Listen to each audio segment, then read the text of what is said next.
Eu gostaria de ler no livro de Tito, capítulo de número 2, e o verso 11. Porquanto a graça de Deus se manifestou salvadora a todos os homens.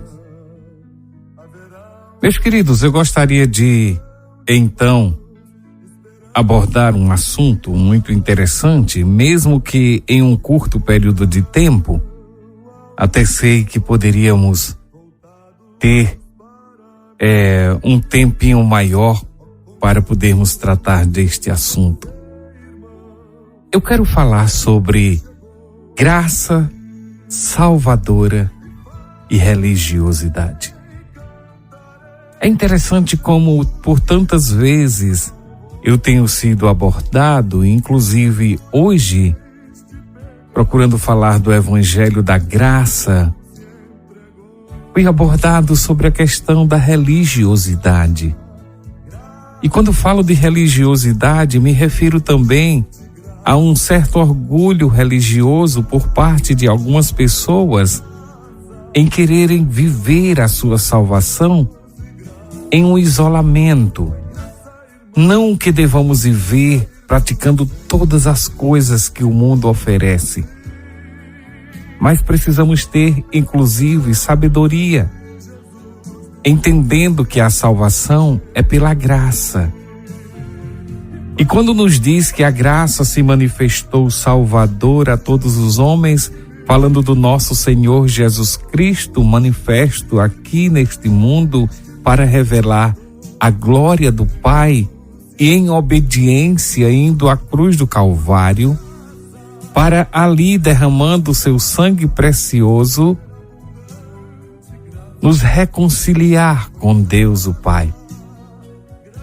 E entendemos que esta graça salvadora é algo que está além do alcance dos méritos humanos, além da nossa capacidade de, pelo exercício das nossas obras, alcançarmos a salvação. No livro de Efésios, capítulo de número 2, nos versos 8 a 10, mostram claramente isso. Diz que nós somos salvos pela graça, mediante a fé, e que isto não vem de nós mesmos, porque é um dom de Deus, não pelas nossas obras, para que ninguém se glorie, até porque nós somos feituras de Deus, criados em Cristo Jesus, para as boas obras, as quais Ele próprio, de antemão, preparou essas obras para que andássemos nela. Obras de fé, e não obras para a salvação. Obras que nos identificam, conforme Tiago, capítulo de número 2, também nos mostra que se nós não mostrarmos esta nossa fé através do nosso exercício prático diário, nós não podemos nos identificar como salvos. O problema está quando nós confundimos isto com religiosidade, colocando dentro de nós, então, no nosso íntimo, um orgulho religioso em que não me toque, eu não posso conversar com você, eu não posso ver você, mas, olhando o nosso mestre, isto não passa de religiosidade, isto não passa de práticas e ordenanças de homens. O nosso mestre, ele foi ignorado no sentido de que ele foi interrogado porque ele comia e sentava com pessoas que não eram salvas. Ele se aproximou de uma mulher samaritana e através dessa aproximação ele a trouxe para a graça salvadora. Então, o que nós precisamos entender é que não devemos de fato viver as práticas do pecado, mas então se aproximar das pessoas com o intuito de falar da graça salvadora, de nem sequer nos aproximarmos de falar, não é bíblico isso. O Senhor Jesus, falando no capítulo de número 23 de Mateus, no Evangelho de Mateus, ele fala sobre aquelas pessoas e contra a maneira que eles estavam fazendo ali, até afastando as pessoas do reino dos céus, impedindo que elas chegassem à porta do reino dos céus e que elas entrassem no reino dos céus, as distanciando cada vez mais e mais. Mas a graça se manifestou salvadora a todos os homens. É aqui onde eu quero focalizar. Todos devem ser recipientes desta graça, todos nós. Se nós olharmos para as nossas vidas pecadoras, se alguém não tivesse chegado para nós a falar da graça de Deus, nós então hoje não seríamos testemunhas oculares de Jesus.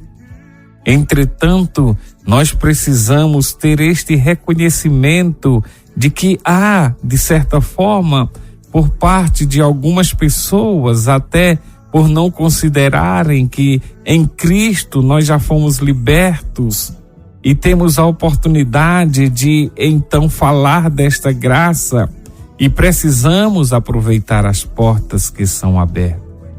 Com isto, não devemos entender que esta liberdade em Cristo é libertinagem, ou seja, carnalidade. E a carnalidade, ela pode se manifestar tanto através de práticas, de orgias, de pecaminosidades, de devassidão, como também na nossa própria natureza carnal, onde nós podemos alimentar sentimentos que não devemos no nosso íntimo. E às vezes até olhares são condenatórios quanto a pessoas que necessitam receber da mesma graça que eu e você. E o perdão que nós recebemos em Cristo, conforme Atos capítulo de número 3, verso 19, cancelou o escrito de dívida que tinha contra nós. Cancelou, apagou os nossos pecados, assim como também esta mesma graça que nós não merecíamos alcança outras pessoas e que chega a levá-las ao altar da salvação. E da mesma maneira, elas têm o perdão e os pecados cancelados. Então, meus queridos, nós precisamos entender que por essa graça versus a religiosidade, nós temos que colocar que somos devedores, como diz em Romanos capítulo 1, a partir do verso 14 até o 16, onde mostra que nós temos o Evangelho, que é o poder de Deus para a salvação de todo aquele que crê, primeiro do judeu e também do grego, e diz que nós não devemos nos envergonhar do Evangelho e devemos anunciar essa palavra a todos.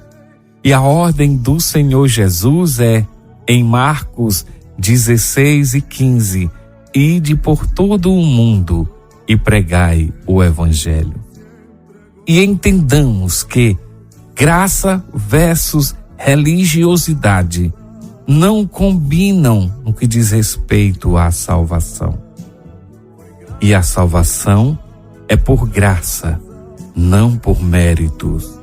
A salvação é por graças, não pela minha ótica de pensar e escolher quem são as pessoas que devem ouvir, de quem devo chegar ou me achegar para falar dessa graça. São as pessoas do mundo que precisam ouvir desta graça. Todos os habitantes do nosso planeta, sem exceção, sem acepção de pessoas, o Senhor Jesus mostra que todos podem ser recipientes da graça. Ele diz que a boa vontade do meu coração, o apóstolo Paulo dizendo, e a minha súplica a Deus é para que sejam salvos. Isso está em Romanos, capítulo de número 10.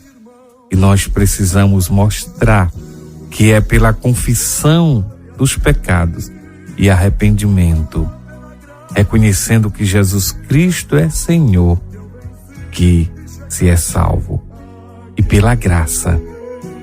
E nós devemos estar firmes e seguros quanto a isso. Devemos ter muita sabedoria e termos firmeza de que uma vez salvos, salvos para sempre. Graças versus religiosidade. A graça é superior. A graça é o que deve ser pregado. A nossa aproximação para falar da graça não significa dizer que temos que conviver e então praticar os atos pecaminosos, mas nos identificarmos até como uma vida de luz para tirar aqueles que estão nas trevas. Que o Senhor nos abençoe.